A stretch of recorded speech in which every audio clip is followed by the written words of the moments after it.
20s when there were literally hundreds of thousands of KKK members. Yeah, well, the Democrats figured out ways they started calling themselves civil rights leaders.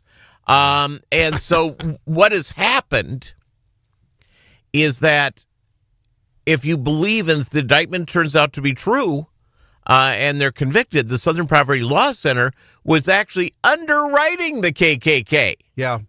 And we're paying them. It's like a fireman who's an arsonist. Yes.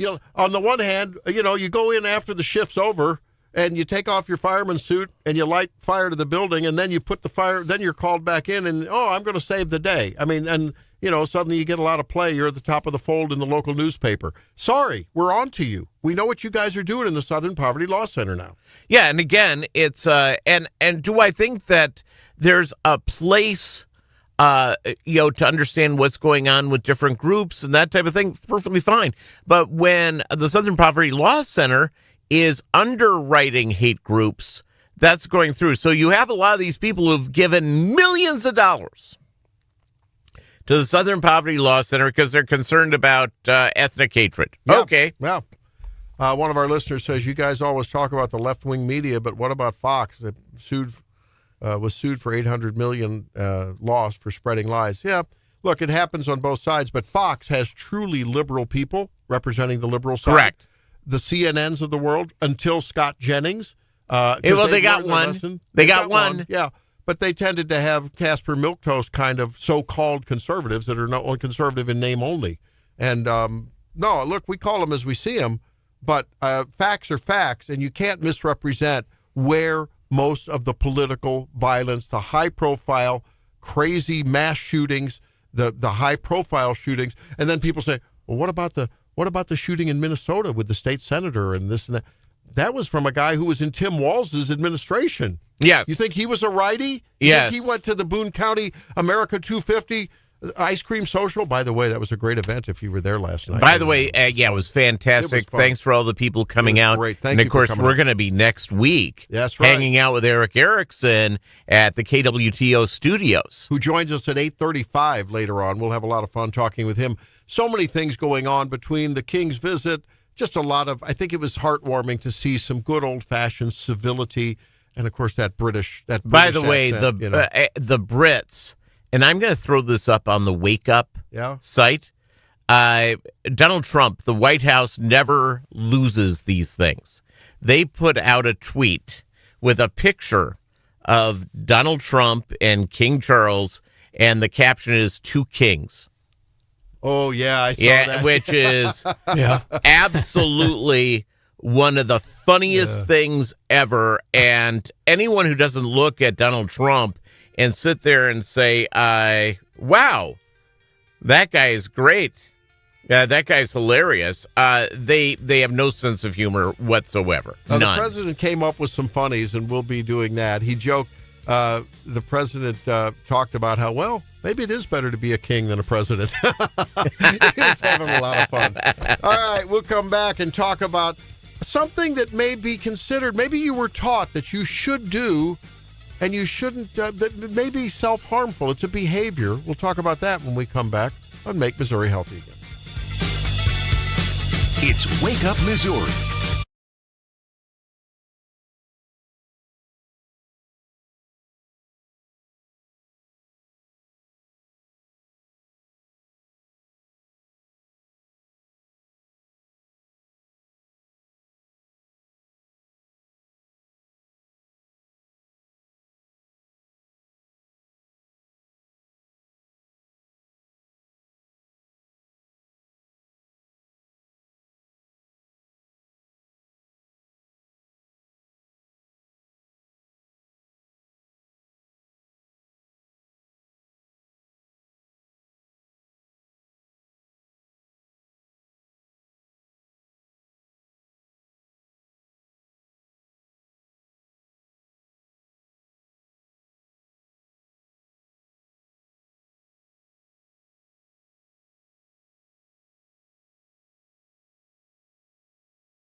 I try to bring you things that that will modify favorably your life, both now and in the future, and try to find low-hanging fruit and try to find birds that'll kill many of those stones headed your way, health-wise. Let's talk a little bit about stress. A study looking at Chinese immigrants who are stressed with their cultural differences and also the work ethic sometimes of that culture. Yes. and a tough sometimes a tough time assimilating because of language. And I think it applies broadly to internal stress that we may have in a new work environment. Maybe it is a changeable world. People have all kind of stress. And they looked at different factors that may influence the chance of developing dementia later on and cognitive decline. The one thing that seemed to be a constant was internalizing stress and hopelessness. How many people aren't hopeless when they look at their credit card and how am I ever going to dig out of this? How many people aren't hopeless when the threat of AI is on there and am I going to keep my job or not? How many people may have internal stress, but yet culturally, think about the Chinese. Yes. They're taught to internalize it, be very the stoic, Scandinavians are the same way, so that's Krauts. not, according to researchers at this Rutgers Institute, that is not healthy. Cultural pressures may cause emotional struggles to go unnoticed, they say, and that these people showed more memory decline if they didn't express themselves. So guys I think men in general are taught to be very stoic, and when the world seems to be caving in on you, just everything's fine. I'm a man. I'm going to push through this. And there's something to be said about being strong and not being a snowflake. I get that. I mean, their resilience is the other side of that coin. Yes. But if you are feeling that way, make sure you talk to someone. Talk to your best friend. Talk to your pastor. Talk to a counselor. Get it out. Talk about it, because when you internalize it, it raises your stress hormones. Talk about our weight problem in America. For the same caloric input, the stress hormones, those chronic stress hormones called cortisol, tend to be elevated. And when that happens, that leads to fat accumulation in the wrong places, not only all through your body, but internally around your organs. We call that visceral fat. Or your head. We measure that regularly in the office with our body composition analyzer, and it's stunning the things you see. So managing stress is a big deal. Now, a related study, I just want to emphasize the importance of managing stress, however you do it. You can do it with talk therapy. Yes, you can do it with evil pharma drugs. We use nutraceuticals on patients. Some of the combinations of the nutraceuticals can be very, very helpful. What's a nutraceutical? Some people call it a supplement, but I call it a targeted, very science-based, not as well researched as pharmaceuticals, but things like bergamot for cholesterol, things like there are magnesium threonate. We've been using a particular magnesium compound to help people with stress, and it's been very, very helpful.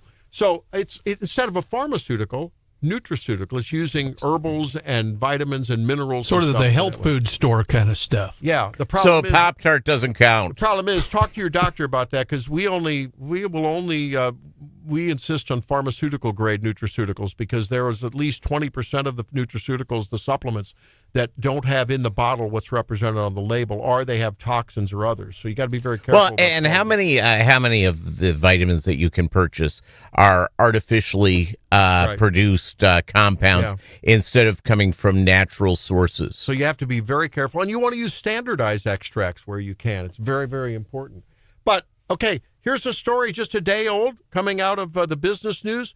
U.S. workforce is in a mental health crisis. Why? AI anxiety, political ideologies bleeding into the workplace. That causes stress and tension, and a collapse in employer trust. So, look, if you're having these issues, don't let them boil. Not only does it affect your mental health currently and for the long term, but it affects your metabolic health. I am telling you, it's as important as exercise or nutrition. That's Make Missouri Healthy again for today. Representative Bob Onder coming up in a few. Stay tuned.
from the Zimmer Radio Network headquarters. It's always shocking when something like this happens. It's your morning addiction.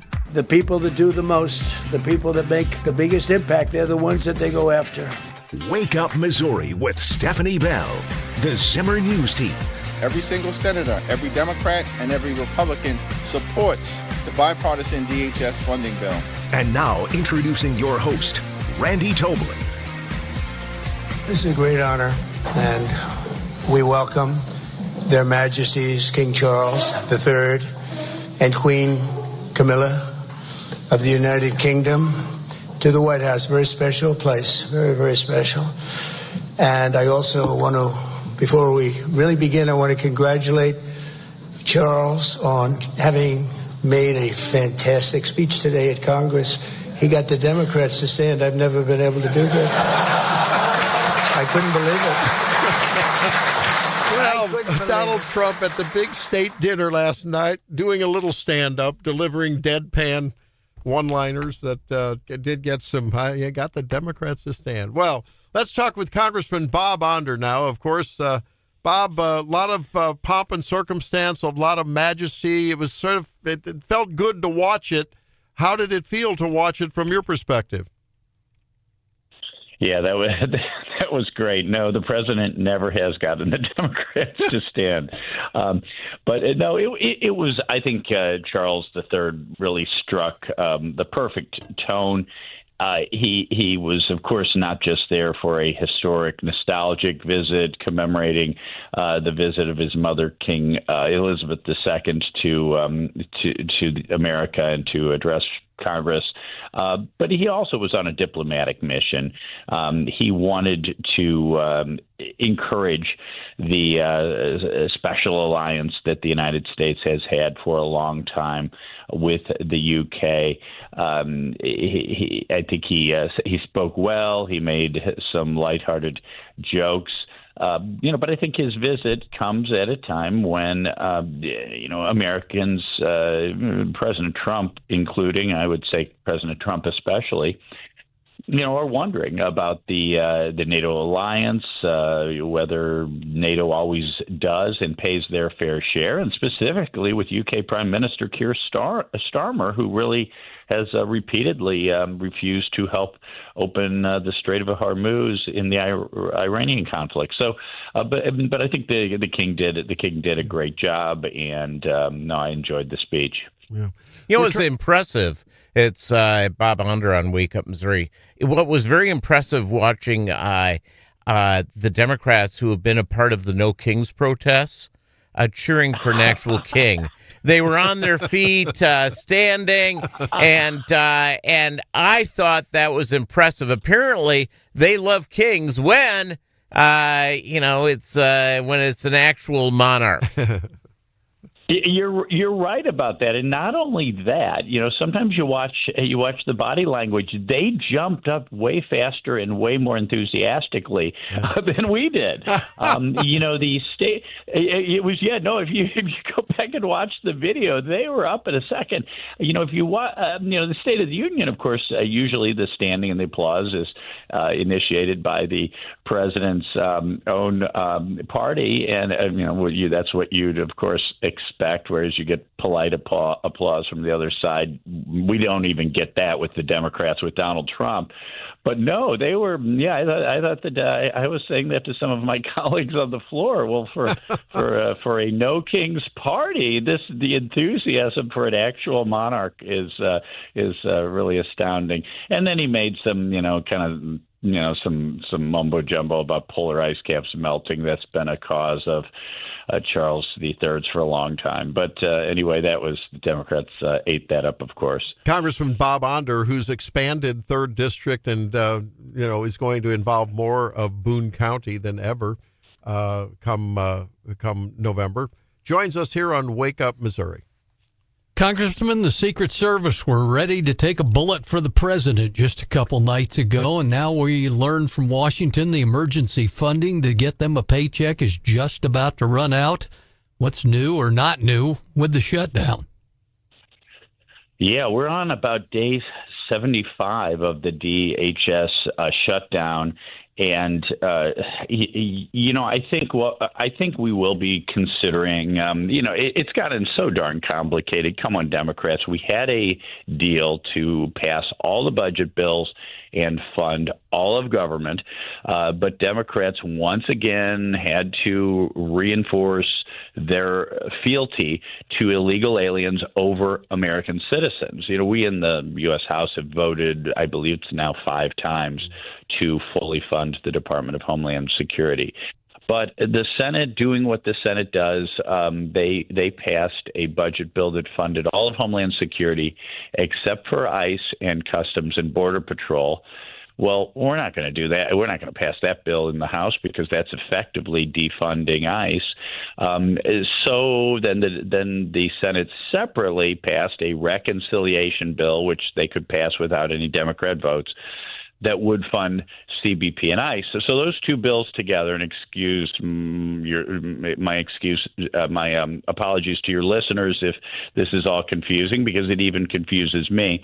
But you pass those two bills together, you will have completely funded the government, and that would fund ICE and CBP for 3 years. So I think that is what will happen. There's a lot of talk about that reconciliation bill needing to include other things. I would be 100% for adding the Save America Act, or to add a ban on central bank digital currencies, or any number of other policy positions. But I think at the end of the day, we will finally get the Department of Homeland Security funded, and those 270,000 federal employees, including ICE, including Secret Service, including CBP, including TSA, will all get paychecks again.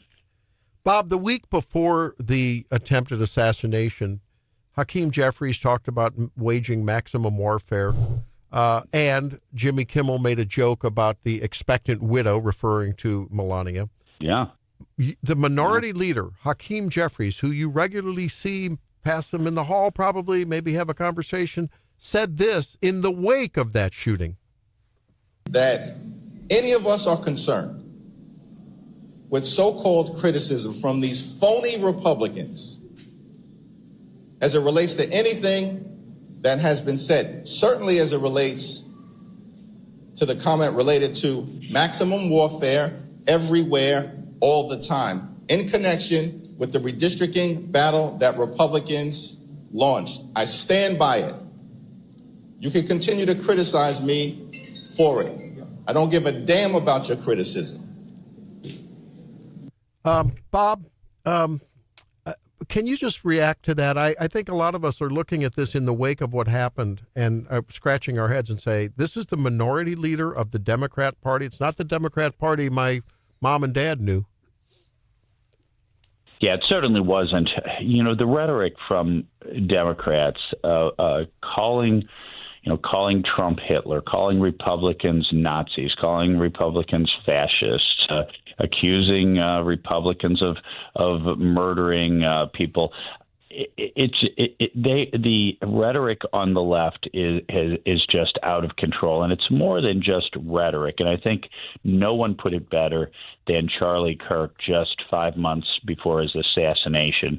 He said that, quote, assassination culture is spreading on the left. 48% of liberals say it would be at least somewhat justified to murder Elon Musk. 55% said the same about Donald Trump. And he talks about the left-wing protest culture tolerating violence and mayhem for many years.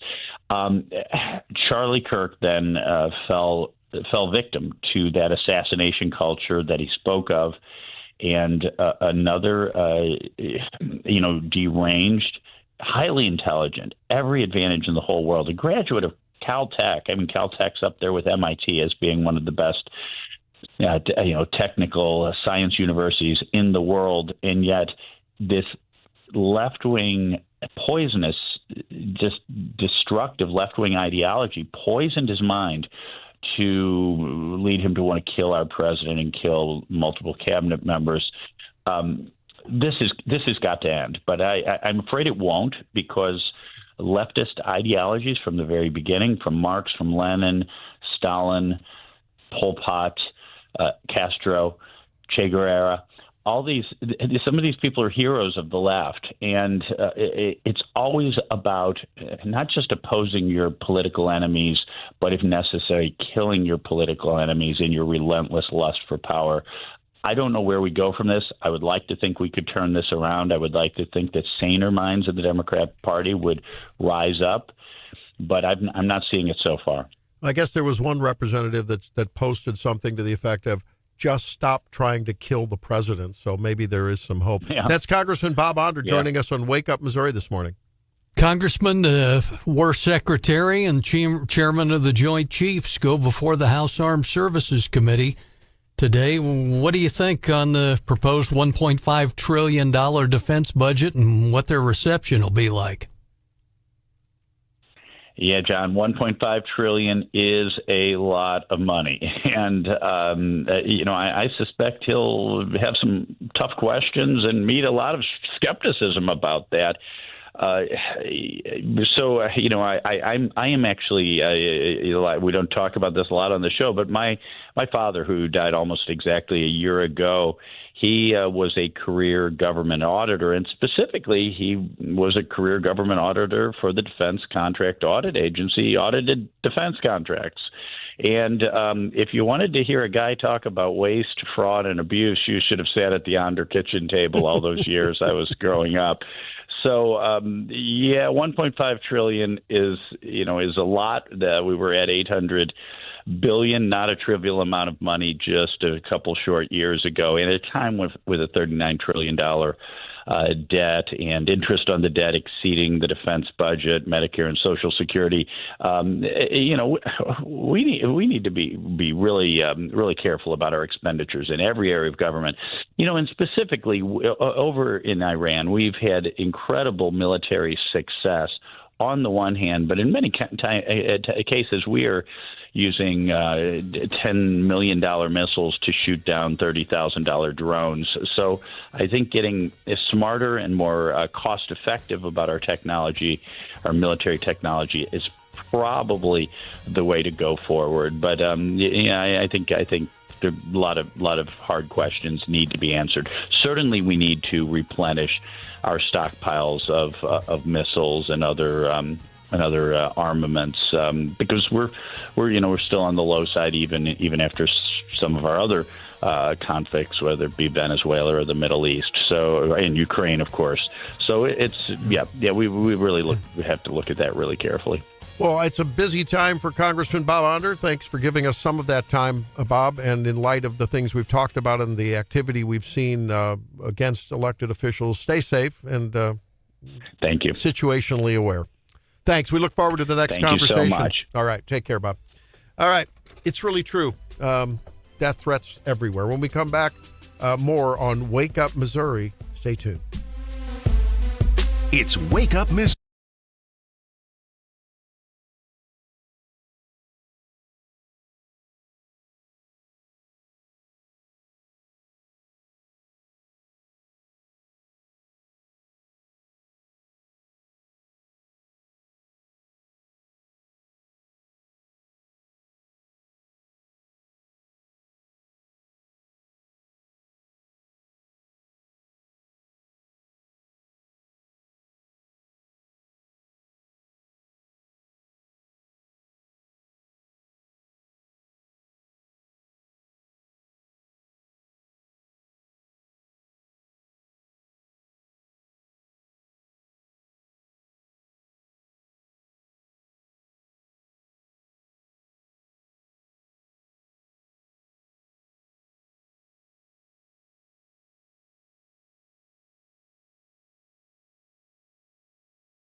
Our destinies as nations have been interlinked.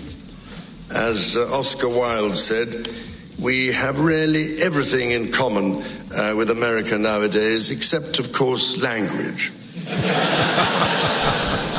Well, there was literally the King's English on display yesterday. It was really quite an entertaining speech that he gave to Congress. There were some quips and sort of poking a little finger in the difference in language and elocution that we have in America. There's no doubt the language has gotten more coarse. No doubt about that. But what? Drake, no, Randy, I was reading the study that the British language is actually less like what it was back in 1776. Yeah. Like that our American speak is a lot more pure to what was actually spoke back before, we split off. And by the way, if you spend time with the Brits, you want to talk about a group that drops a colorful metaphor on the regular. The Brits can really they can drop some colorful language very quickly. Yes. Yeah. Drunken sailors, are they, huh? It's well, then there's Elhan Omar, who liked to... She's a gem. Back in the day, she liked to criticize certain people. Many in the Wake Up family, I think, would maybe feel accused by her and convicted. However, we caught her at her own, the tip of the gun. Listen. These people are just idiots. I really, I'm at the point where it's become really hard to have an intellectual debate with any of these people. The dumbing of the United States has arrived because how else do we get a Trump presidency again? The last time the Alien Enemies Act was invoked, it was used to detain and deport German, Japanese, Italian immigrants during World War XI. What? So she can't believe that you dumb, knuckle-dragging, Bible-toting, gun-toting, church-going people could vote for Donald Trump. You're the dumbing down of America. And then she talks about World War XI. When's that going to happen? In the year 3000, Peter? I don't know. We're only at 2 that I've counted so far. Yeah, it's, Randy, you're missing out. It's this Elon Omar, if you believe the left, they go, she's a brilliant woman. I know. Brilliant. Oh, boy, oh, boy, oh, boy. Well, I'm not going to go there now. I don't have enough time to play this, but there was another, I don't know why, but I get really inspired when people are in Congress people's face, especially naive but yet grandstanding politicians, right, who really don't have their act together. They try to go after a witness, and when the witness turns it around on them, it's fascinating. And Lee Zeldin did that to this gal from, what's her name? Rose DeLauro. Yes. The purple hair, the funny glasses, got the whole thing going on. And when we come back, I want to play that because some have said, well, that's disrespectful. The congressperson asked a question, you should just answer it. On the other hand, I think you have to earn respect. And I don't think Rosa DeLauro, I don't think many on the left earn respect. A few on the right don't earn respect. And that fossil's 83. Wow. When we come back, it's Zeldin versus DeLauro. The Smackdown on Wake Up Missouri.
At 8:08, we talk with Christina Marie Bennett about some threatening refunding of Planned Parenthood. I mean, just about the time. You can't let your guard down with the pro-abortionists.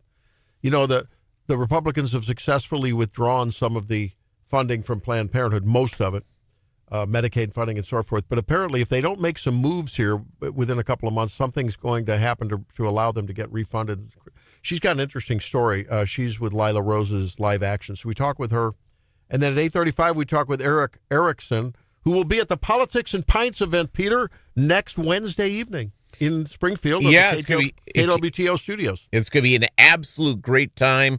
There will be appetizers. There will be a cash bar if you want to get a beer or a soft drink. It's all good. And Eric Erickson is one of the least pretentious of these national hosts. And I've been around nearly all of them. Mm-hmm. At one point or another. He is such a regular guy. Everybody's going to love meeting him and hanging out with him. And he'll be joining us at 8:35. Well, I think us little people who exist and try to prosper and thrive at the mercy of the decisions made from our local officials to our state officials, and increasingly we've divested power to the federal government. And so when I see the elitocracy, as I call them, up there, and sometimes it's Republicans, very often the Democrats with their haughty, I know what's good for you, just shut up and pay your taxes and let me give you back whatever you need. I know what's good for you. There was a little tete-a-tete between Rosa DeLauro and her former colleague, right? Well, do you know what? She's from Connecticut. I thought she was from New York. Okay, but they're Northeastern. They're a mile apart. Here we go. And this was Lee Zeldin, of course, the EPA administrator, asking. She's trying to grandstand like they all do, but she hadn't done her homework. When climate change is flooding our streets, poisoning our air, driving up health care and disaster costs, how can the EPA justify abandoning that duty to protect Americans to appease polluters under the false flag of economic growth? Following the law, Section 202 of the Clean Air Act, where does it say anything about fighting global climate change? Loper-Bright, Supreme Court case, you familiar with it? No, I maybe others are. I'm not, but let me ask. But that's really important. As a member of Congress, Loper-Bright says that we, as an agency, don't have the authority to get creative. If Section 202 of the Clean Air Act, no, but you don't have. Excuse me. You do not have the right to say climate change does not exist. That it's a hoax, and that's where this administration is coming from. I understand you're upset that you don't know what Loper-Bright is. Do you know what the major policies doctrine is? I'm upset because you know what the major policies doctrine is. You know what, let me just you're a member of Congress. You should know. Well, you have moved from someone who defended the environment to all of a sudden being very defensive about not knowing the two biggest landmark Supreme Court cases of the last year with regards to your question. You are very defensive about changing your policy and your positions with regard to the environment. Okay. Now, you just tell Do you want me to tell you what the two biggest Supreme Court cases are of the last few years? This is what I want you Michigan to tell me. She got more and more animated. She looked hysterical. She absolutely was off the rails. And he just kept pummeling her. Do you know about the two landmark cases? They really reinforced that Section 202 of the Clean Air Act. Well, you have people, though, who look at, instead of laws, they run by feelings. And again, the Democrats had a big majority. Yeah. And they could have passed a lot of different laws. They could have amended the Clean Air Act. They didn't do that. And why didn't they do that? Because it didn't feed into their narrative. And so, yeah, it's the Democrats have figured out how to screw things up, and they like the idea of the deep state, the administrative state running everything, and where they go and pontificate and go out for free lobster dinners. You're right. Yeah. So I was looking at Rosa DeLauro. You all know her. She's an older woman who she could be my mom or grandma. And she's got the purple hair. Yep. And that was where I thought Lee Zeldin missed a bet, not calling her out on the Safe Water Act statutes. That's that right. Maybe the the drainage from getting the purple hair done could be detrimental to the environment. Does anyone out there ask themselves? You're right, John. I mean, that's a toxic pollutant into the water. If you're an advocate and a protector of the environment, after all, why are you dyeing your hair? Because that gets into the water table, and then it's a bad deal. We'll end up with purple fish. So we to her. have a mayor with a little shock of blue hair, right? Yeah, I think that's great. No, it's great, but has anyone done a study as to the prevalence of blue hair, red, purple hair in liberals versus conservatives? Oh, I think it's dramatically liberal. The question is why. I want to know why. 573-874-93.9. I'm fascinated by human behavior. Why is it that people on the left are compelled to dye their hair more often than people on the right? You go out to the No Kings protest. You want to see some different shades of hair color that are over the top. There you go. I just need to understand. It's just the scientist in me wants to explain the observations around me, right? That's how science is. You observe that, certain rocks erode at a faster pace than other rocks. Oh, why is that? I better pick up those rocks and look at them and understand. Oh, there's a softness quotient to rocks, and that relates to my rock tumbling hobby, my newfound rock tumbling. But so that's an observation. I want to know the explanation. I want to know the why for the what. Peter, speculate for me. Why?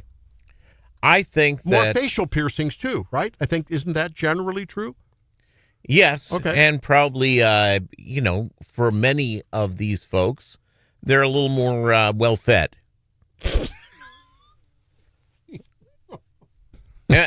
Peter Thiel in for Stephanie Bell, ladies and gentlemen. Valid point. I'm not the skinniest guy on the beach. I'm kind of the buffet restaurants get nervous if I go by them. It's if I come through the door, the foghorn is going off. It's. I don't know that that's true. I would debate that. I don't know that that's true. But I think that objectively it is true. Joe says the blue and purple hair are looking for attention, and they find it in very strange ways. So do you think it is looking for objectification and affirmation and ego building in all the wrong places, superficial things, rather than merit type of things, performance, making a difference in the world? I'm just curious. It fascinates me. I have not been able to answer this question. Yeah, and again, I don't know the psychological ego behind certain things. People that it's primarily women that all of a sudden they've been blonde their entire life and they're really brunettes. So you're onto something. Okay, John says it's how they show allegiance to the group. So maybe ultra liberals, progressive, woke, maybe they're more of a herd mentality. They're a trend gets started and they want to be part of the group. Well, we're tribal. That's part of humanity's behavior. We're tribal. We fall into our groups, whatever that is. Mm-hmm. Could be political, religious, community, and all that sort of stuff. And by nature, we begin to want to look alike. You go through children. Children want to be wearing the same type of clothes. They want to have the same haircut. Mm-hmm. And it's not because they're, quote unquote, following a trend. It's part of being tribal. That's how our ancestors went and hunted big game to feed the village. To do that, they worked together in a tribal way, and that's part of the behavior. Well, but again, maybe it relates to conservatives being ruggedly independent, and we're not going to as easily follow the crowd, right? I mean, whereas maybe the liberals are just more easily bought into certain cultural trends. I don't know. Let's see. Of course, on the other hand, we see the ladies on Fox News with some of their cosmetic type modifications seem to be pretty consensus building. Let's see what Chris says. Chris, what are your thoughts? Why are there these overtly more noticeable, sort of obtuse kind of expressions of personal preference in the liberal woke DEI culture? What's your analysis? I'm still chuckling over your cosmetic enhancements, but that was tactful. I'm trying to be very measured here, Chris. I very recently, in the last month or two, they've done a study on this, and it is mental illness and it is depression. Oh. And they say these people are depressed, so I've got to try to change my life. I got to be somebody new, somebody different, so I color my hair and put a pin in my nose, and this will somehow, I think, get me out of my depression. I'm like giving myself a gift. But when conservatives get depressed, they have anxiety. Conservatives too. Do they approach it in a different way? Maybe they develop they try to climb out of that depression hole. Maybe I don't know. Maybe they buy a new suit. I don't know. I don't know. This study was going over this. Why do we have this thing? And it was basically it's mental illness, depression, and somehow they're trying to help themselves out of it by changing something in their life. It's a form of self-medication. Well, they got other medications too, but that's another story for another day. Okay, Chris. We have the amateur psychiatrist hour here on Wake Up. I can look it up. I'll send it to you. Okay, thanks. Please do. Okay, Aaron says, what about a guy in dress with flowing pink locks and painted nails? Liberal? Oh, there you go. I don't know. Again, if you are looking inside yourself and, there are certain things we should change. We all have fallen short of the glory of God in one way or another. Speak for myself. And it's we've all made mistakes. There's all certain things that we want to address in our lives and should. Yeah. And should. Normally, though, is that it seems like there's a group of people that want to empower their delusions instead of facing them and saying, okay, this isn't right. Why is this happening? Why am I thinking this way? And taking on their delusions, they lean into them. All right. There's Peter, amateur honorary psychiatrist of the morning. I think it's a good analysis. I like that. In for Stephanie today, I'm Randy, along with John Marsh, who will bring us his quirky news next. What's that going to be about, John? The question, is there anything on the menu you can actually eat, Mr. President? Ooh, let's talk about that when we come back on Wake Up Missouri. It's Wake Up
Dinner for King Charles III at the White House. The first course included a garden vegetable velouté, which featured a hearts of palm salad topped with toasted shallots and a touch of micro mint.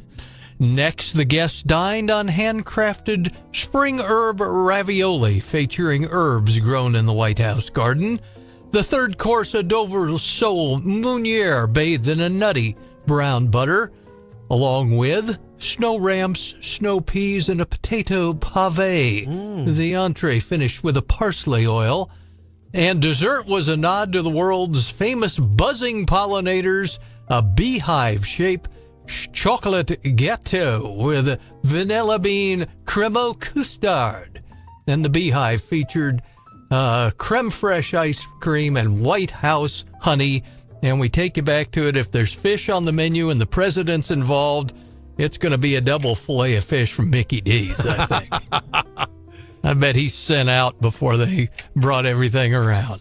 You know, I didn't have any honey from the our farm for our first daughter's wedding. Both daughters' weddings were at the farm. But I had enough on the second daughter's wedding, on Shannon's, that we actually had some little, 2-ounce or 3-ounce little things, and we put the jars of honey. I really felt so validated in that move that we had made here, 8 years ago. When I heard that they did it yesterday at the White House, I thought, all right, good. We beat them at the punch there. That was fun. Well, when the grandkids hit their time, when it's their turn, maybe you can gift the guests with tumbled semi-precious gems. Oh, yeah, man. I'll tell you, I finally got those babies. I had to buy some number 12,000 grit. And it's interesting. It made real shiny. The harder stones, it made real shiny. But the softer stones, the next step is I have to use Boraxo. Just like a day or two Boraxo, and that's going to put the final shine on the softer stones. At least that's what the AI is telling me. We'll see. We'll see what that works. But don't try and chew on them. You'll break a tooth. Yeah, there you go. Well, I've done that. I've got a broken tooth. I hate that. Working on that. That's a long process. Get the tooth broken, then they take out the rest of the tooth, and then you have to wear the partial for a while. Then you have to get that's 3 months. Then the post. 3 months while that sets in. Then finally you get the ultimate tooth. But think about the wonders of modern dentistry. They take a picture, a 3D picture, and it's all computer generated, and then bingo. I mean, it's just like nothing ever happened. It's amazing. Amazing. I'm telling you, technology is unbelievable, how it's changed our lives. Well, I hope no one at the state dinner injured any teeth on any foreign particles in the chow. We would hope not, but I guess you never know. Yeah. Broken teeth can be disastrous, especially if you break something like on a kernel of popcorn or something. You break a molar, that's a big deal. It hurts, and you lose some of your chewing ability. But a salute to all our dentists who have really done marvelous things with technology, space-age bonding materials. And my dentist can mill a crown on site. They can mill a crown right there, same day. And then they bake it like at 5,000 degrees for 20 minutes, and bingo, you got a crown. None of that partial stuff and then come back. Yeah. That's amazing technology.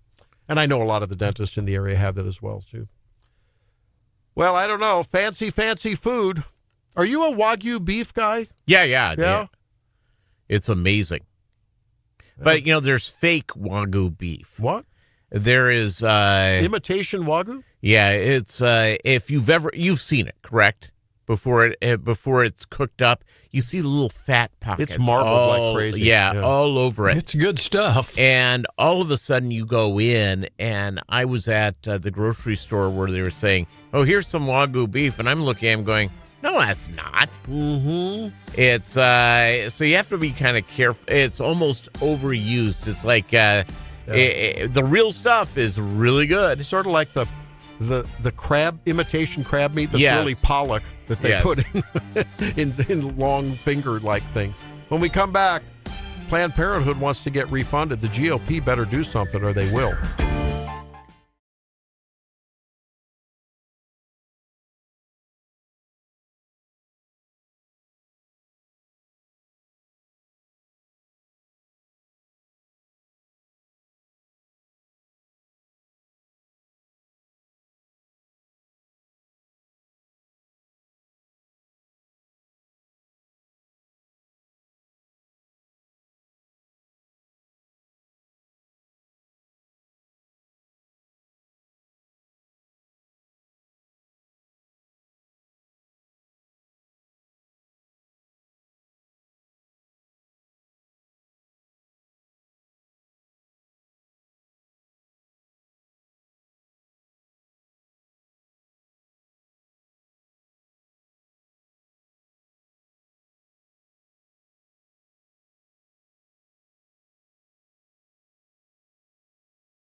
From the Zimmer Radio Network headquarters, It's always shocking when something like this happens. it's your morning addiction.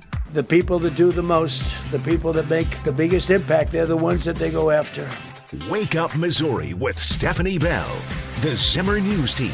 Every single senator, every Democrat, and every Republican supports the bipartisan DHS funding bill. And now introducing your host, Randy Tobler. Well, welcome back into Wake Up Missouri. I am Randy. There is Peter in for Stephanie Bell. I want to thank Peter for all the great work he did, along with Paige Schulte from TPUSA and Lisa Gore from the Boone County Republicans. Robin did a great job with her kids, daughters last evening at the America 250 Ice Cream Social. You know, things are politically so supercharged now and so high impact, including the saving or not of precious preborn lives, that I wanted to talk with Christina Marie Bennett with Live Action, because there's something that has really slipped underneath my radar. And Christina, we want to talk with you about this. Welcome into the program. Planned Parenthood funding may be restored if the GOP doesn't get their act together, right? Yes, and that is really tragic. We're talking about over $800 million annually in taxpayer funding to the largest abortion provider in the nation. This should not happen, and especially as we are going to celebrate our 250th anniversary. Would we want to celebrate bloodshed and death and oppression through abortion? No. So we need to speak out about this. Well, tell us what's going on. Planned Parenthood is set for some kind of like an advantage, like a taxpayer windfall, if the Senate fails to act. And the Senate has proven that they're having a hard time doing anything other than eat the cheap bean soup in the Senate basement. Yeah, so President Trump signed into law a defunding of Planned Parenthood. And unfortunately, it was only for a year, and we're grateful for that year. But that year is up on July 4th, 2026. And so now we are calling on the Senate. Live Action wrote a letter along with multiple pro-life organization and leaders calling for the Honorable John Thune and the members of the United States Senate to please consider defunding Planned Parenthood, not for another year, but for 10 years. And we made it very clear that Planned Parenthood is not only the world's largest abortion provider, but they also are giving out sex hormones, and they're also particularly targeting vulnerable children who are confused about their gender, trying to sell them sex hormones, as well as targeting people of color. I myself, as a black woman, one of the first things that I learned about was Margaret Sanger and the Negro Project and how Planned Parenthood had targeted communities of color. That's still happening as they're located in their neighborhoods and as they're pushing abortion and telling them this is the best option for them. And so we're calling on the Senate to stand up and to defund Planned Parenthood. And if anyone is interested in learning more, you can go to liveaction.org. We have a whole entire report on the evils and the injustice that Planned Parenthood does. It's Christine Marie Bennett. It is Wake Up Missouri. I think probably looking at Congress's inaction from a budget to abortion issues to a lot of things is that there's not a lot of permanence that's been set up. And so a new Congress can rewrite stuff very, very quickly and fund things that shouldn't be funded at all. Right, that could happen. But what we know is that every single time that Planned Parenthood has resources, has taxpayer dollars, whether it's state or federal, children are dying, people are being hurt, women are being wounded, women are having botched abortions. That's why we were thankful for this 1 year of funding. So we can't control what happens in the future. Let's say they do it for another year and then that changes. We can't control that. But what we do know is that they do not deserve our taxpayer dollars. They are an organization that's covered up sex trafficking crimes. They've covered up abuse. These are things that Live Action has reported on, covered up racism. And so no matter what happens in the future, whoever's in office, we know now that Planned Parenthood needs to be defunded. And, you know, they have a very clever way, like a shell game, don't they, Christina, of hiding one pocket of money and then using their general fund to fund the nefarious pocket of money, right? So they get a little money. Oh, yes, absolutely, because money is fungible, and they can move money around. And I think it's also important for people to understand this when they think about Planned Parenthood. Planned Parenthood, people pay for their services. Mm-hmm. So in addition to them getting, $800 million a year annually, people pay for their services. I remember once I was working at a pregnancy resource center, and a woman called in and said, "Can I get an ultrasound?" And we said, "Yeah, of course." And she said, "How much would it cost to get an ultrasound?" And I said, "Oh, well, we provide ultrasounds for free at no cost." And she goes, "Oh, wow, okay, because Planned Parenthood quoted me $600. Now, that's just for an ultrasound that they can tell her, okay, your baby's this far along. Have you considered a chemical abortion or a surgical abortion? Many times Planned Parenthood is doing an ultrasound just to determine how far along they are so they can decide what abortion they're going to sell them. But as I told her, you can come in and get one for free. So Planned Parenthood gets celebrity donations as well as taxpayer funds. They get millions and millions of dollars from celebrities, from organizations who have partnerships with them, as well as they charge for their services. So this is not this charity where they need our funds. Our taxpayer dollars should go towards women and families who need support and help, not towards oppression and not towards violence. That's Christina Marie Bennett. She's with liveaction.org. She joins us on Wake Up Missouri to remind us that the pro-abortion movement is alive and well and fighting back across the nation.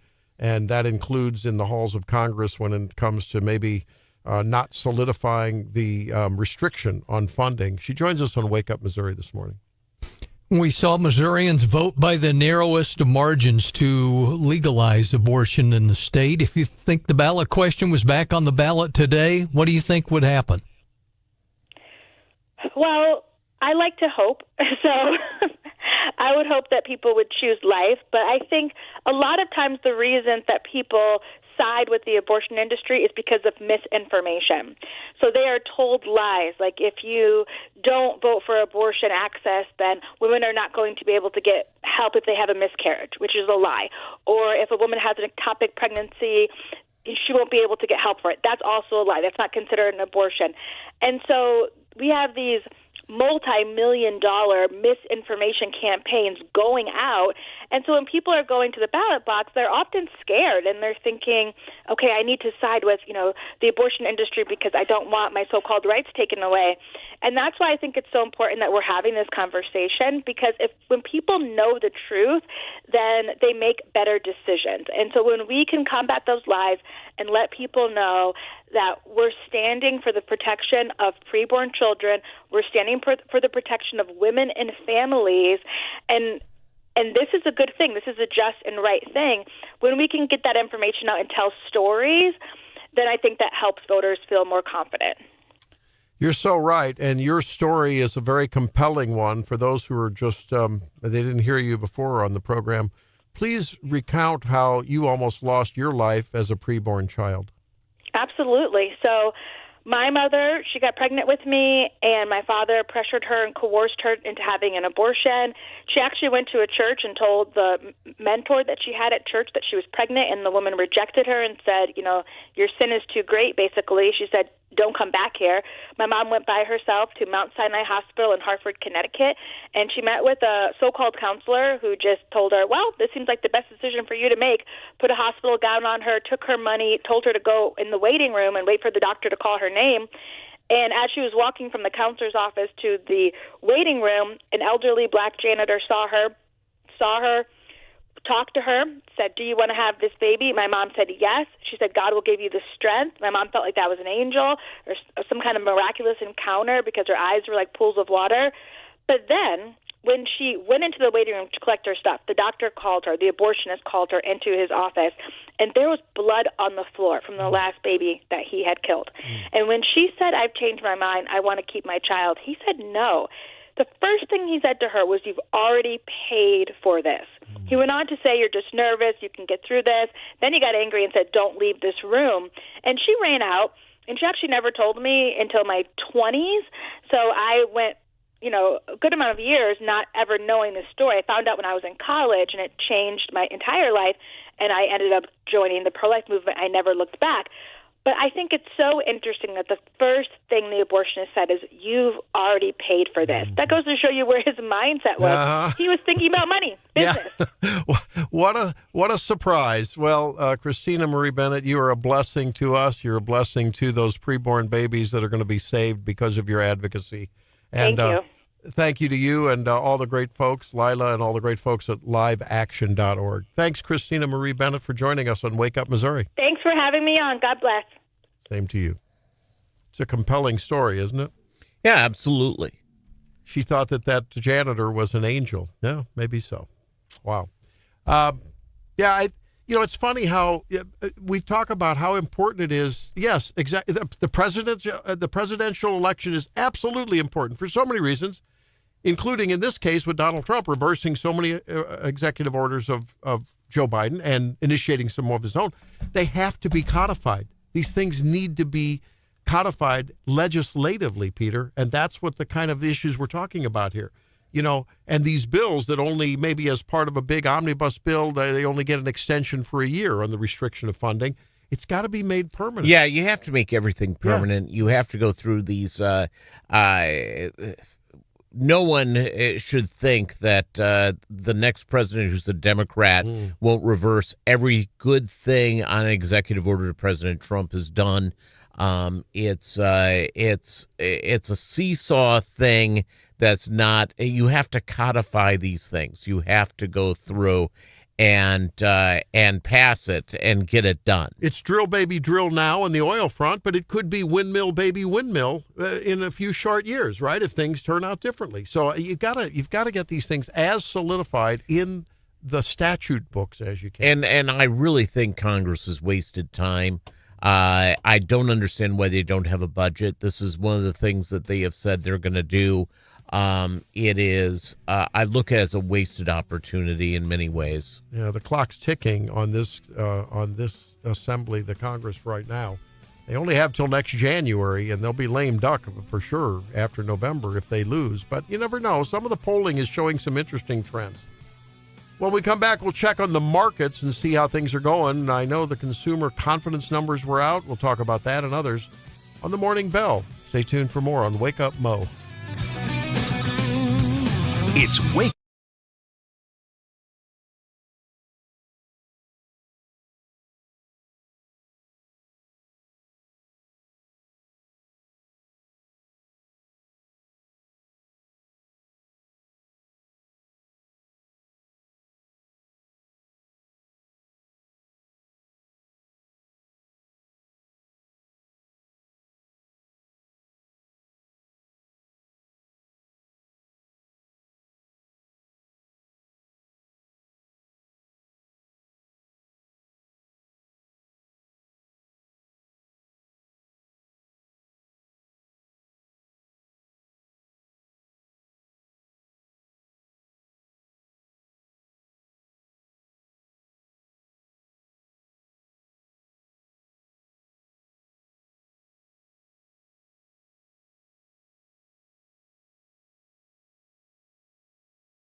My number expected to be under 90. It comes in stronger than expected. 92.8 is the new reading for April, and that follows an upward revision from 91.8 to 92.2. 92.8 is the high watermark of the year. You have to go. Well, that's Rick Santelli. Here is Peter Thiel in for Stephanie with the Morning Bell. Stock market yesterday was a little bit off considering we've had some pretty big ups. S&P 500 down 0.5%, NASDAQ Composite down 0.9%, and Dow Jones Industrial Average down 0.1%. Little profit taking? Yeah, a little profit taking, and sometimes there's just they go up a little too. Again, if you're a stockholder, and I'm not a big player, but I own several things, I just don't get hyped. Yeah. About, even if it takes a big loss, I'm not selling, I'm holding. How's your Blockbuster stock doing? It's strong. And and I've done some day trading and that type of stuff. My best hit ever was Enron. Oh. The day after they filed for the bankruptcy. Yeah. I bought in. Okay. And it went up. It doubled. Take a bump, and then I got out, and it was like a win and a half. That's now funny. Most of my stocks, though, I do what normal people do. I'm a buy and hold type guy, and that's going on from there. Futures today are all looking good. Good. Modest gains in the futures. NASDAQ up 16 points. Or actually, NASDAQ up 80 points. Dow Jones futures up 16 points. And S&P 500 up 1 point as you go through. As we were discussing, the United Arab Emirates, they've pulled out of OPEC. The end of OPEC is here. And thank you, Donald Trump. And that's a good thing as we go and we look at the market as we go and grow. Obviously, the big concerns still having to do with Iran, the oil and energy market. Randy is completely upset because he gets a car that he has a vehicle that gets 3 gallons per mile. For the mile. Yeah. It's not a good thing. Not good. So Randy will just tell you how much he pays for gas every day. And I don't even know why you have to get gas every day. That's just nuts. I told you 15 gallons to the mile. It's a fuel efficient car. and so it is what it is. I think ultimately it'll turn around. I think my big concern, obviously, is that the longer this goes, the tougher it is for President Trump. President Trump is obviously willing to make the hard decisions, and those hard decisions are a place that create, whenever there's change, whenever there's a hard decision being made, there's always angst and paranoia. This goes back probably the famous of all stories having to do with when Israel was freed from the Egyptians. What was the first thing the people did? They screamed that they were only eating manna every day. Yeah. Oh, we ate better with being slaves. And so we don't like change. That's a nature of what goes on. What President Trump is doing is going to be long-term for our country and for the world, the best play there could ever be. And, Peter, I wanted to give a little consumer report for those who may benefit from a Blue Cross Blue Shield settlement that occurred 5 years ago, $2 and almost $750 million. After the lawyers get their cut, there's about $1.9 billion for eligible customers. This is for some kind of like a price fixing or, a market share trust thing. And now the payouts are being made. So if you think you may have been on Blue Cross Blue Shield back in the day and may benefit, it's info at bcbssettlement.com. Info All right. at BCS. BCBS I'm going to have to file, baby. Well, get my check for 50 cents. Well, but your lawyer. I think just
This is not a both sides thing. And I know it's going to be characterized, this is a problem uniquely on the left right now. The man who tried to kill Republican congressman at the congressional baseball practice, nearly killing Steve Scalise, that was left-wing violence. Burned down cities in the Summer of Love and the George Floyd riots, left-wing violence. The Waukesha Christmas Parade massacre, left-wing violence. And on, Senator Eric Schmidt went cataloging the left-wing violence. We saw it again on Saturday. Eric Erickson joins us now. You hear him on KWTO. You'll see him live in person at the Politics of Pints event on May 6th. And he joins us now on Wake Up Missouri. Eric, welcome into the program. Thanks, brother. Thanks for having me. So what is your reaction to the ongoing doubling down on the left saying, well, it's a both sides thing now? I mean, what is this, a Joni Mitchell moment of both sides? Now, come on. What are they talking about? They're getting away with it, though, aren't they?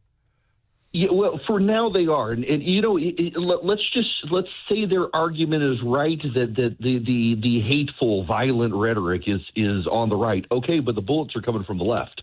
What's worse, words or bullets? I mean, you know, you heard Eric Schmidt. I've cataloged it myself. You do have the mass assassination attempt of 24 Republicans by James Hodgkins and the shooting at the Family Research Council by Floyd Lee Corkins. You've got 2 assassination attempts out of 3 on Donald Trump, the Brett Kavanaugh, the Russ Vogt.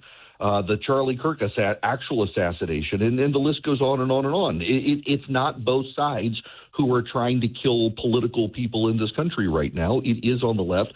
I thought it was very interesting now that the New York Times, USA Today, a couple of voices on CNN, and there's a highly read on the left in D.C. Email newsletter called Puck News, and all of them are starting to point out, guys, there really actually is a problem on the left, not on the right. Privately, I actually have talked to a few Democrats who they understand it, but they're also scared of the progressive base themselves. It's Eric Erickson at KWTO's Politics and Pints on Wednesday. We're very excited about that. And, of course, Eric, you're one of, the nicest people in the world, very gregarious, and so people are going to be thrilled to be there, and we're so excited that you're coming. Let's talk just a bit about the Iran war. This sucker, I don't think anyone should have ever thought it was going to be an easy deal. Do we see an end game? Is there light at the end of the tunnel? I'm very frustrated by it because there doesn't appear to be a real solution here to win this thing. And I think there are a lot of really good arguments that we should not have started it, even though I think we should have. There are a lot of good arguments that we shouldn't have. But now that we started it, we kind of need to finish it. We've got a tiger by its tail. If we let go and it's still got its fangs and claws, it's going to maul us, if not try to kill us. And the Iranian regime is premised on the destruction of the West to bring about the apocalypse. And for people who aren't people of faith, who kind of think that's all nonsense, you may think it's nonsense, but this regime actually, at its core, at its foundation, was founded on the idea that we must destroy Israel to bring about the Mahdi, their religious figure they believe will return with Jesus. And everything they have done since 1979 has been to establish a state to destroy Israel to bring about the apocalypse. Yeah, it's like most of our efforts, Eric. It's very difficult for the most transparent, the most honest, the most aggressive politician, in this case, the commander-in-chief, not to overpromise and underdeliver, right? That's the nature of war. It's just mission creep, escalation, underestimating the enemy. Right. There's so many metrics there that politically it's a landmine, right? It can be really dangerous. It can be. And, there's a story in The Atlantic, and it clearly is sourced from J.D. Vance's camp, that they believe the Hegseth team at the Pentagon has been lying to the president and not painting a full picture, that the destruction of the Iranian Air Force and Navy was not as much as they claimed. Their missile capabilities are greater than they claimed. I still think it's very notable that the Iranians were unable to launch a concerted wave of missiles towards our allies in the Middle East the way they wanted. We do know now that the reason the Kuwaitis shot those 3 F-A-18s down was because an Iranian jet had penetrated their airspace that we weren't able to shoot down, and that their missiles were actually trying to blow up that and hit us instead. So clearly, the American people were not given the full picture of what was happening either. But also, Iran is not a first world military. We are. And the amount of people in the press and the Democrats who have rooted against the American military, who are rooting for Iran, frankly, I think we need to go finish the job just to prove those people wrong. That's Eric Erickson. You hear him every afternoon on KWTO 2 to 4. You'll see him at the Politics and Pints event next Wednesday. Jump on to 93.3 KWTO.com or through the Facebook page. You can register, and we're going to be having some great appetizers. Yeah, bring a few bucks for cash beer and booze and wine, and say hi to Eric and Elijah and the Wake Up family as well. He joins us on Wake Up Missouri this morning. Eric, do something we like to hear you do on the show. Compare Trump 1.0 to Trump 2.0. Oh, you don't get the leaks that you got in Trump 1.0. You get greater loyalty to his base. I do think you have far more impulse control issues in a second term than the first term. There's more of a lack of discipline, I think, in large part because some of those people who were leakers and didn't really like him, they did kind of corral the mission focus for Trump in his first term. In the second term, it's less mission oriented, so to speak. For example, on the economy. I'm not a fan of the tariffs, never have been. Don't think they're doing what they were supposed to do.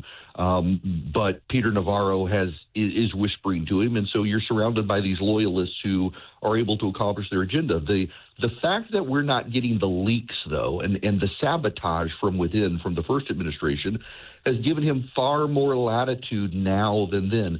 I also kind of get the sense he's having more fun this time, and part of that's the nature of second-term presidents. You're not going to run for office again, so you can have more fun. Like, for example, just Sunday night, the interview with Norah O'Donnell on 60 Minutes. There's been this left-wing conspiracy on why was J.D. Vance out of the room quicker than Trump, and Norah O'Donnell asked him, he was like, I wanted to see what was going on. Wasn't sure they got it right. I'm from New York, want to look out the crowd, see what's happening. When it became clear it was a shooter, I let them get me out of there. They wanted me crawling on the floor. There's an endearing level of Trump that you see now you didn't see the first term with these funny things like, yeah, it was an assassination attempt, but I wanted to see what was going on.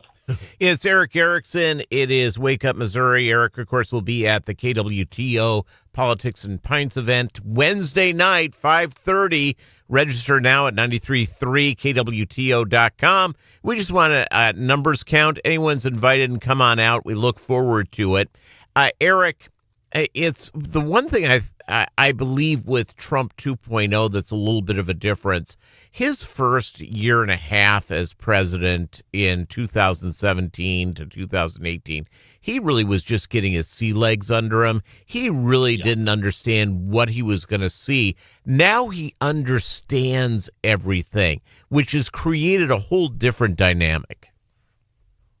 The speed at which he's been able to move in his second term, to a degree, I was talking to a Democratic strategist a while back in the middle of last year who said, maybe we should have just let him have a second term because he was just kind of overwhelmed with the speed and intensity of the policies coming. He had 4 years to sit in the wilderness and get ready to come back into the White House to be able to do these things, the executive orders, the investigations, the targeted approach to cutting government. Had he had a second term in 2021, he would have still been kind of stumbling. There would not have been this master plan of 4 years wandering in the wilderness. I think everybody left, right, and center has been overwhelmed by the speed and intensity of the second term. They didn't expect it. And here it is. And it's been, on immigration, look at this. This is a polling issue that for 4 years was the number one, number two issue in the country, back and forth with the economy. And suddenly it's not even in the top 10 because he's been so effective at dealing with it. Eric, I love the way you take the smaller, the day-to-day issues and bring them into the great ideological questions and hopefully return to those first principles matters. We're seeing a lot of fraud work being done. The DOJ is committed to that. J.D. Vance leading the fraud task force. We hear HHS going after the hospice group in L.A. and the Somali people and the daycare. Those are all small potatoes money-wise, though. Can the GOP successfully take that, hey, government is rife for fraud argument, why don't we just downsize it? Can they make that argument, or are we past that now? Is that lost? I think they can. I don't know that the Trump Vance administration is the best vehicle to do it. Vance actually supports a pretty robust government support structure. But clearly, the most popular programs are the ones most ripe for fraud, and that's what we're finding. So I think there are enough Republicans in Congress who understand this that they're willing to scale it back. And it's very clear that the Democratic Party, in addition to using government to fund their constituencies, treats the government as a jobs program. And I think that's one thing the Republicans can push back on, that government's not supposed to be a jobs program. Government's supposed to help the least of these and do core functions of government. There's a good argument that polling suggests most Americans recognize they want a functioning government, not a government that's just throwing welfare dollars at people who don't need it. Thus far, last question for you. I know you got a lot going on today, as always, getting ready for a show and all your other duties. I just make it up as it goes along. Are you happier with the DOJ so far under Todd Blanche than under Pam Bondi? Oh, my gosh, yes. There have been no missteps yet. He is so much more competent than Bondi was. And listen, I liked Bondi as a replacement for Matt Gaetz. She was a competent attorney general in Florida, but she was clearly in over her head in Washington, D.C., and she needed to go. So I'm glad she did. I note that the president, there have been no rumors about a new AG appointment. He's been happy with Blanche there, and I say let him do it. He's doing a great job. All right, that's the great Eric Erickson. Come and say hi to Eric. Say hi to everyone you listen to on KWTO. Yeah, I've never been to Springfield, so come say hi. Oh, yeah, it'll be great. Really looking forward to that, Eric. I know I'm bringing my wife to say hi, and I hope that all people will come. Whether you live in mid-Missouri or you're in the Springfield area, come down and say hi on the Wednesday, the May 6th, and that, of course, is the Politics and Pints. Register at 933 KWTO.com or through the Facebook page. Eric, look forward to seeing you next week, brother. Safe travels. Thank you. See you then. And you hear Eric every day at KWTO from 2 to 4. Back with leftovers in a few. It's Wake Up Missouri.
There's a lot on his prep pile. Peter, what do you want to talk about? Yeah, I just wanted to bring up that I know that I need to get a Lamborghini or a Ferrari because that sets you up for SNAP benefits.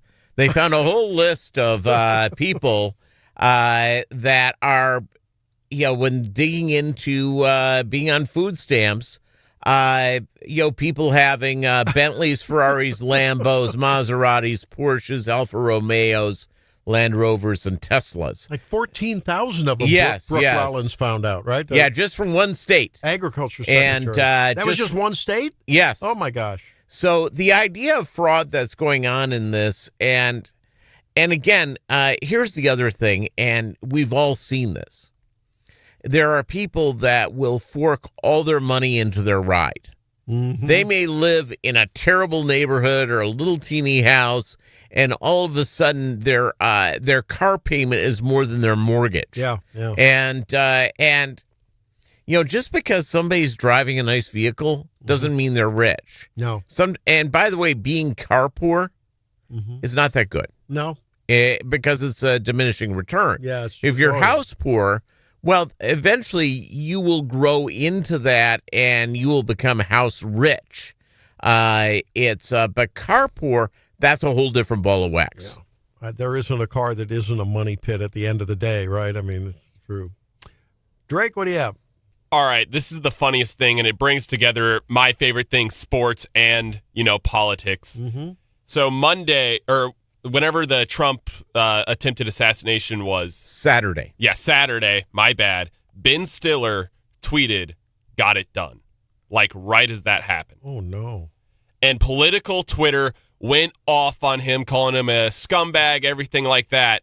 Ben Stiller is a huge Knicks fan, and he was just saying it right after they won the game. Oh, so there's been a huge, kind of and he's uproar. a big lib. He is a big lib. I'm not yeah. saying he's not, but he is like a huge Knicks fan. So watching him say that about his team, which, I mean, his profile picture is 2 Knicks players. Like, you should know this. Has he tried and been successful in walking it back and making it clear that there was things got crossed in the mail? I think so. I'm not entirely sure. I mean, his entire account is full of Knicks stuff. This is just a Knicks fan page at this point. Ben Stiller is a huge Knicks fan, and if you don't pick that up, it's kind of obvious that he's talking about the Knicks. But again, realize most people are not looking at someone's feed. They know their political viewpoint. We live in a society where people are very divided, and there's not a lot of gray, and there's sometimes not a lot of grace. And so we automatically go, it's one side or the other, and to go after, and again, his statements on Donald Trump have been very negative, and so it's easy for people to jump to conclusions. Yeah, and it's just so funny, like, how that got misconstrued. Sports is supposed to be the one thing that's supposed to bring us all together. That's kind of the point. And then everyone on political Twitter just kind of rips them apart. So, I mean, I get where the misconception lies, but, I mean, it's hilarious seeing this, like, retrospectively. John, what do you have on your leftover plate? I have the story from Don Luzader that the car-destroying hailstones took out an emu at the zoo in Springfield. Oh, no. 21-year-old emu died after getting hit by baseball-sized hail. One other bird at the zoo was hurt. Now Mercy Hospital saying they've treated several patients who have got hit in the head by hailstones. That's some big, big ones all through southwest Missouri. Emu steaks for everybody. Yeah. I saw some of the videos of that hail hitting cars and destroying buildings, and I mean, one car had a bunch of window damage. Holes in the window. No, that's one of the big fears is that if you're a homeowner and have cars, and there's a big hailstorm, you just go through. We've all had that thing where we're driving, and all of a sudden hail begins to hit your car, and you're on I-70, you're on 44, and you're driving 70 miles per hour, and all of a sudden, oh my God, you're being covered with hail. You slow down. You worry about somebody rear-ending you. Yeah, hail's not good. Crazy. Right, well, another busy day on Wake Up Missouri because the world is a busy place. We'll bring you more of that busyness tomorrow, including Steve Bucci with his latest analysis on the Iran event, and so much more. Hope you'll join us then. Make sure you register for the KWTO Politics and Pints event next Wednesday. See you tomorrow.